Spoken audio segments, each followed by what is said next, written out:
Online Manipurgi ayuki pau yengbiriba pumnamak puthoi laisramna khurumjari ahanbada maroiba pau idiningthogi postagi lokhatjarake Kuki singi rally ama March amada Delhi gi Jantar Mantar da chanaba Kuki student organization case ona silibasi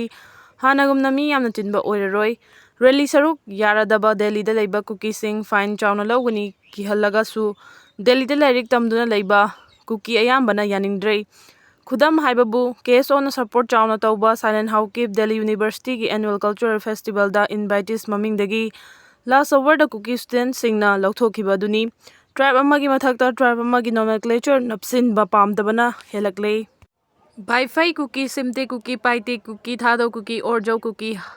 kauba tribe asi manaba tribe ngaktani Bai fai Kuki simte Kuki paite Kuki thado Kuki or jo Kuki kauba tribe laite haiba horakle Panbayabadi Kuki Jo Council ke JC na February daragani panda Churchanpur da rally ama singani tauramba do khudakta center ga yanaba ama purakpadagi rally chatpa tokhibani rally chatkani tauramlaga tokhibagi Kuki student organization na ke JC bu center dagi paisa chai haina maran siba ga loina na lupa crore 3.2 ke JC gi chairman account da center dagi paisa tharambagi record puthongna rakhibani ke JC na relation drabasu case on the Delhi da relation gani haina challenge tokhibani Harambai Tengol amadi khul ngakpa signa nongmai pikhatkiba simak afaba khongthangni Loremam Ramesor Harambai amadi mite khul ngakpa signa nongmai pikhalakkiba sima afaba khongthangni Mitei asi minungsi chawba penthokpa heiba amadi Manipur bu Maratha palamdam oiba pamba furufni haiba mayek sengna takli haina MLA Loremam Ramesor na phongdokre Wafam asing asi kiamgaida leiba ibudau khagema macha amadi ibudau mongyambagi chahigi oiba kumchanba thoramda phongdokhibani Mahangna makha taraduna tampakta tauriba asumna chingda sukulai pikhatpagi thaba asi mapung phana paikhallaklabadi lamdam asida thuba matamda tangdu leitaba hanjilakani thajai irang asina maram oiraga ching amadi tamda painariba khulai sing asi lokhatpa loirabadi athuba matamda suspended animation lokthokduna lengak semlakani haina thajai BJP gi oina lengak sembagi MLA masing suna leibana MLA masel yanarabadi punsinnaduna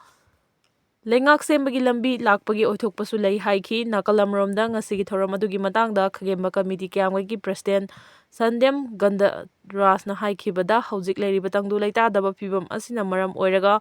mitei furufki aruba laifamlen oiriba ibudau khagema macha amadi ibudau mongyambagi harawba leptuna lai yoiba pangthoktaba yadaba kanglonda kumchanba thoram pangthokpani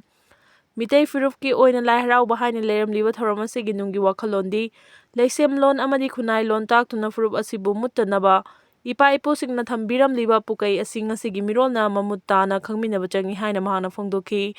Nakalammaromda thoram aduda saru yakhiba Peace and Integrity Committee kyamgai PIC ki president Chingakha Mega Chandrana hai ngasi lamta thagi nongmapanba numitka mari leirana mitei ki aruba laifamlen oiriba kongwa maruda ira thongni pangtholingaida Kuki khulai paibasingna nongmai kapsilakiba thawong PIC na awangba thakta condemn tawi Khulai thingalaknaba governor na pikiba matamgi manungda mitei khul ngakpa amadi Arambai Tengol singna khulai pikhatkraba matam asida nahongna nongmai kapa horakpa laibak thibani ngasigi thawong asimang Manipurgi governor busu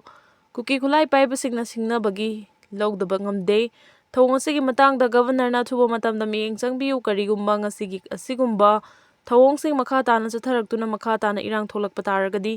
Madugi tekchak pumba governor na pugadabani loinana Kuki singna khulai sinaba ngamloi haibana chingba wafam thamliba asisu ahenba mieng changpham thui haina mahana phongdokhi